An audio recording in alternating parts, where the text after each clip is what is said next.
నేను అకౌంటెంట్గా జీవితం కొనసాగించాలి అనే ఒకే ఒక్క ఆలోచనతో సరైన కాన్సన్ట్రేషన్ కనుక మీకు ఉంటుందని మీరు నమ్మితే మీరు ఏమైనా చదువుకోండి, ఇంజనీరింగ్ పాస్ అవ్వండి, BA చదవండి, BSc చదవనివ్వండి, ఏదైనా చదవనివ్వండి, నాకు అకౌంట్స్తో సంబంధం లేదు. కామర్స్తో ఏ విధమైన టచ్ మీకు లేకపోయినా పర్వాలేదు. కానీ నేను చెప్పినట్టుగా ఇంట్రెస్ట్తో పాటు కాన్సన్ట్రేషన్ ఉండాలి. దీనికి ఒకే ఒక నియమం ఏంటంటే ఇంగ్లీష్ని కొంచెం అర్థం చేసుకోగలిగితే చాలు. ఇంగ్లీష్ యొక్క సెంటెన్స్ యొక్క మీనింగ్, పెయిడ్ అంటే ఏంటి, రెసీట్ అంటే ఏంటి, ఇవి చిన్న చిన్న పదాలు మీకు కనుక అర్థం చెప్పగలిగిన కనుక మీకు నమ్మకం ఉంటే మీరు నా దగ్గర రండి. మిమ్మల్ని అకౌంటెంట్గా తీర్చిదిద్దే బాధ్యత నాది. ఎందుకంటే ఇవాళ ఒక డాటా ఆపరేటర్ని నేను సీనియర్ అకౌంటెంట్ని చేయగలుగుతాను. ఏ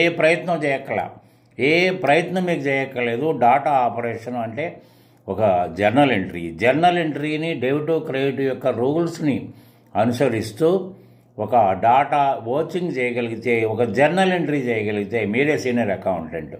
ఇవాళ మీ అమాయకత్వం ఏంటో నాకే అర్థం కాని విషయం. ఎందుకంటే ఇలా ఇన్స్టిట్యూట్స్ మీ అమాయకత్వానికి సొమ్ము చేసుకుంటున్నాయి. నాకు అవసరం లేదు అది. ఇవాళ ఇన్స్టిట్యూట్స్లో ఫైనల్ అకౌంట్స్ కూడా నేర్పబడును అని మీకు సిలబస్లో పెడుతున్నారు. ఫైనల్ అకౌంట్స్ ఎక్కడి నుంచి వస్తాయి? ఒక జర్నల్ ఎంట్రీస్లోంచి పుట్టినదే ఫైనల్ అకౌంట్స్. జర్నల్ ఎంట్రీస్ చేయగలిగితేనే ఫైనల్ అకౌంట్స్ అవుతాయి. అంటే ఒక జర్నల్ ఎంట్రీ చేయకుండా మీకు అకౌంటింగ్ స్టార్ట్ కాదు, అకౌంట్స్ క్లోజ్ కావు. అకౌంట్స్ క్లోజింగ్ తోటే మీకు ఫైనాన్షియల్ రిపోర్ట్స్ వస్తాయి. దీన్ని ఆసరాగా చేసుకుని మిమ్మల్ని financial reports నేర్పుతామంటున్నారు.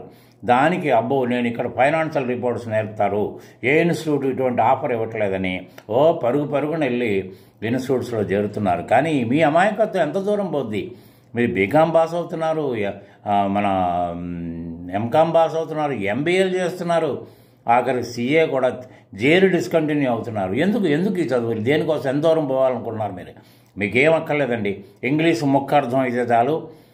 Journal entry pass చేయగలిగితే సరే, పాస్ చేయలేకపోయినా కూడా మిమ్మల్ని ఒక సీనియర్ అకౌంటెంట్గా నిలబెట్టి బాధ్యత నాది. నాతో మాట్లాడండి. అంతేగాని మెసేజ్లు పెట్టకండి, కామెంట్లు చేయకండి. స్వయంగా డిస్క్రిప్షన్లో ఉన్న నెంబర్కి ఫోన్ చేస్తే మాత్రమే నేను సమాధానం చెప్తాను. ఇక ముందు నేను మెసేజ్లకు ఆన్సర్లు ఇవ్వను.